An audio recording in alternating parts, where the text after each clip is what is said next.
Waalaikumsalam warahmatullahi wabarakatuh. Jamaah. Yeah. Oh jamaah. Yeah. Alhamdulillah. Raditu billahi rabba wa bil islami dina wa bi Muhammadin sallallahu alaihi wasallam nabiyya wa rasulah. Allahumma salli ala sayyidina Muhammad wa ala ali sayyidina Muhammad.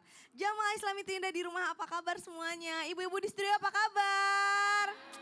Saya mau menyapa dulu ibu-ibu yang di sini. Ibu dari mana? Dari Bogor. Oh dari Bogor, namanya siapa ibu? Ibu Iyo Syahrotul Kiromah. Dadah dulu dong sama keluarga yang ada di rumah. Dadah. Halo warga Bogor, Halo, dan Bogor. sekitarnya. Siapa yang lagi nonton di rumah Bu? Anak, Anak, suami, kakak, adik. kakak. Wah rame, pokoknya tepuk tangan dulu Bu. Luar biasa. Akan ada pembahasan tentang tema yang seru banget pada pagi hari ini. Tapi sebelumnya kita saksikan dulu tayangan yang berikut ini. Subhanallah, bagaimana nih tanggapannya Ustadz Syam sebagai masyarakat biasa? Apakah kita ya udah terima-terima aja takdir, tapi juga dewan-dewan anggota dewan kita ya kan gimana harus memperjuangkan atau bagaimana gitu pemimpin-pemimpin kita gitu kan? Karena kan ini juga berkaitan tentang ekspor dan impor nih, silahkan. Kalau untuk sifat tawakalnya, ada seorang ulama ketika ditanya, wahai Syekh, kenapa kita ini sekarang harga lagi mahal semua? Kata Syekh tersebut, saya tenang aja. Kenapa tenang aja? Karena waktu harga murah Allah yang kasih saya rizki.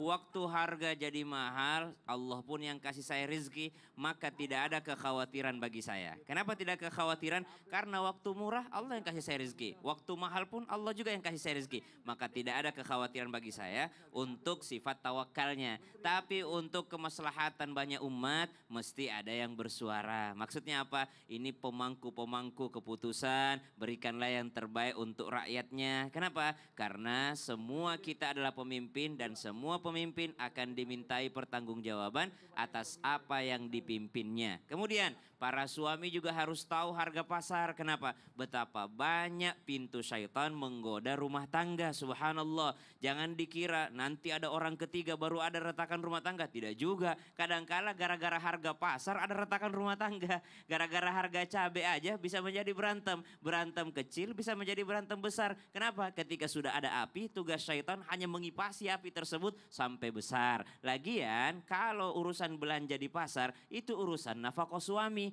Kalau salafus saleh itu mereka semua yang ke pasar. Jadi mereka tahu harganya pasar. Jadi nggak ada pintu syaitan menggoda perkelahian rumah tangga dari harga makanan pokok tadi. Maka subhanallah kadangkala setelah marah nih ada penyesalan. Kenapa? Kita seringkali menghukumi seseorang karena kebodohan kita. Karena tidak tahu akhirnya marah-marah suami. Kok jadi begini? Kok minta tambah uang belanjanya? Padahal sebenarnya memang harga pokok yang sedang naik. Siapa yang disalahkan? Tidak ada yang mesti disalahkan. Justru kita minta rizki kepada yang memberimu ketika harga murah. Dia juga yang memberimu ketika harga mahal. Wallahu ta'ala a'lam. Subhanallah. Ini kebetulan pas lagi waktu subuh doa insya Allah dikabul. Iya dong. Ya kan? Jadi Waktu sekalian kapan aja sebenarnya. Waktu kapan aja. Jadi insya Allah ini kita doakan juga semoga pemimpin-pemimpin kita benar-benar serius dalam memakmurkan masyarakatnya. Iya insya Allah, dong, ya Allah, tanggung amin. jawabnya berat di akhirat. Masya Allah dan Allah mudahkan insya Allah. Siap. Terima kasih jazakallah khair. Sama-sama. Ustaz Syam, kasih tepuk tangan dulu dong Bu.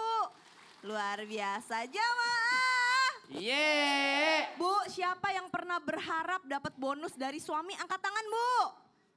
Bonus, ya bonus apa aja. Wah, siapa yang pernah berharap dapat bonus dari mertua atau orang tua? Angkat tangan Bu.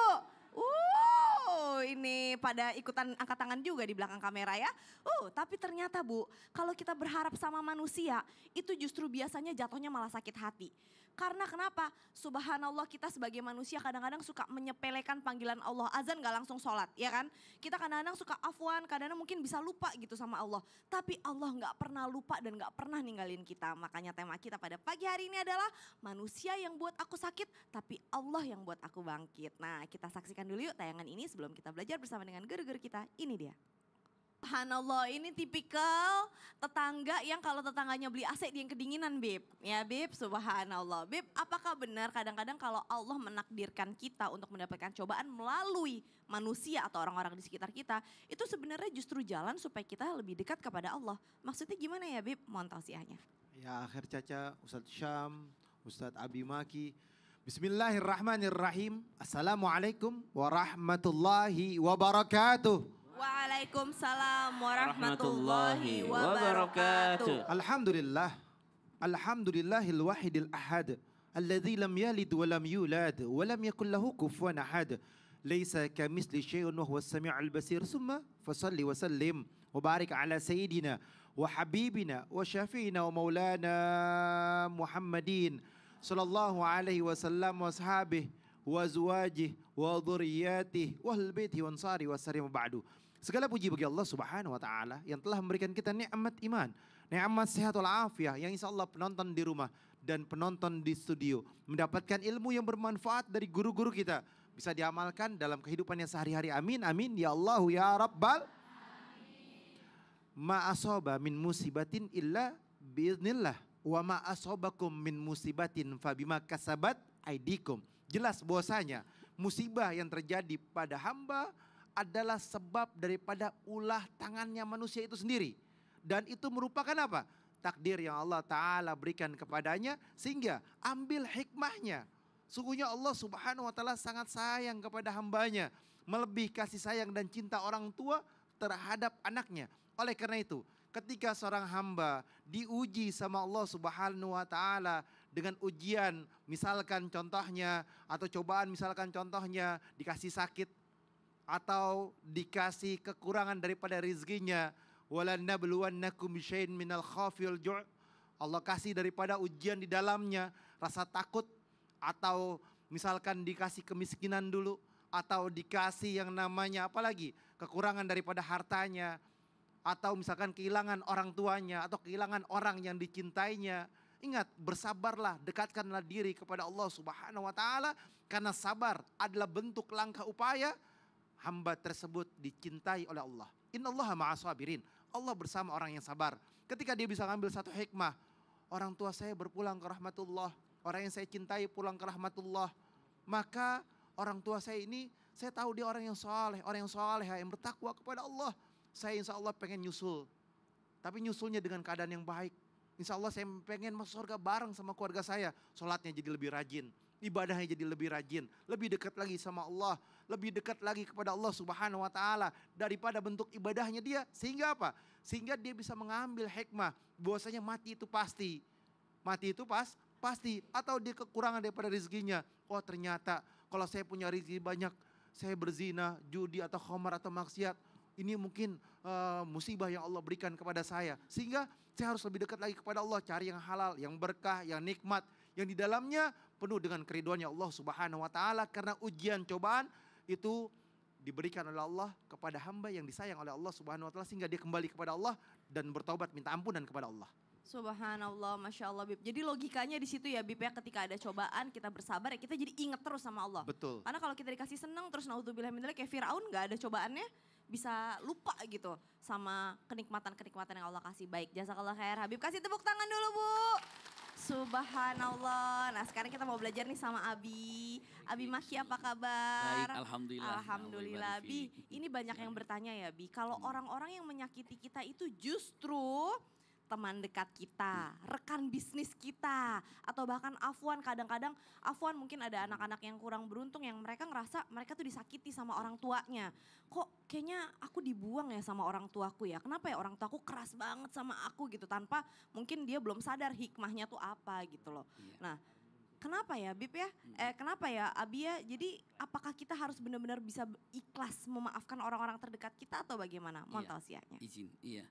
Izin Ustaz Syam, Habib, Allah ibarik fiik. Bismillahirrahmanirrahim. Assalamualaikum warahmatullahi wabarakatuh. Rahmatullahi wabarakatuh. Alhamdulillahi rabbil alamin. Allahumma salli ala Sayyidina Muhammad wa ala ali Sayyidina Muhammad. Subhanallah, apabila ada gelas beradu dengan piring itu biasa. Karena memang itu adalah temannya, dekat. Apabila ada sendok ketemu dengan garpu itu biasa. Tapi yang tidak biasa itu apabila ada gelas benturannya dengan gergaji misalnya. Karena itu bukan tempatnya. Jadi kalau seandainya ada yang disebut orang tua, punten, misalnya bentroknya, benturannya dengan anak-anak atau dengan anaknya, istri dengan suaminya, karena itu adalah sesuatu yang wajar karena memang setiap hari jumpa. Dan ingat, siapakah di antara kita yang tidak pernah sakit hati? Insya Allah semua merasakan sakit hati. Tapi bunda yang harus dipegang oleh kita semuanya adalah pertama, agar kita ikhlas untuk menerima ataupun memaafkan. Coba renungkan, apakah ibu belum pernah menyakiti perasaan suami? Kalau seandainya mengatakan saya disakiti suami, apakah tidak pernah menyakiti suami? Maka ketika merenung dengan mengatakan apabila saya disakiti oleh orang yang saya cintai, bukankah orang yang kita cintai pun pernah kita sakiti? Itu renungkan agar kita tidak susah untuk memaafkan orang lain yang telah menyakiti kita, khususnya orang yang terdekat. Kalau kita sakit hati dengan orang lain yang mungkin jauh, sakit hati. Tapi dengan orang yang kita cintai, sakit hatinya berbeda. Mungkin berbekas, mungkin susah untuk melupakannya. Maka punten, hal yang terindah bahwa kita pun mungkin pernah melakukan hal seperti itu, introspeksi. Yang kedua, ingat, tidak ada pahala yang terbesar, yang terindah yang Allah siapkan kepada seseorang. Bahkan ini adalah ampunan dari Allah Subhanahu wa taala yang indah. Wal ya'fu wal yasfahu. Ala tuhibbuna ayyaghfirallahu lakum?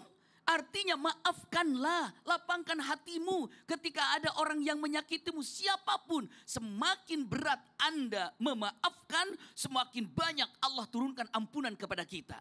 Bukankah kita mengharap ampunan dari Allah? Andai kata kita mengharap ampunan dari Allah, jawabannya mudah. Maafkan orang lain yang telah menyakiti kita. Tapi ini orang yang aku cintai, orang yang paling aku sayang. Semakin berat rasa untuk memaafkan, semakin besar ampunan dari Allah. Coba yang kita harapkan di dunia itu apa? Ampunan dari Allah.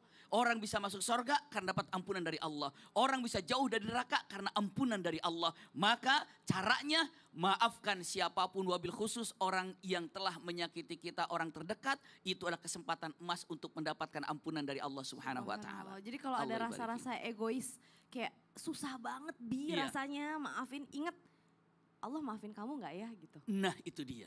Subhanallah. Mungkin orang itu pun pernah saya sakiti. Subhanallah. Itu gambarannya. Wallahu a'lam bishawab. Allah khair, Abi. Kasih tepuk tangan dulu dong, Bu. Aduh, semakin seru banget nih pembahasan kita, semakin banyak ilmunya, semakin dalam. Abis ini kita masih akan lanjut dengan tema manusia yang buat kau sakit, tapi Allah yang buat kau bangkit. Jadi jangan kemana-mana, tetap di Islam Itu Indah. Jamaah! Oh jamaah! Alhamdulillah.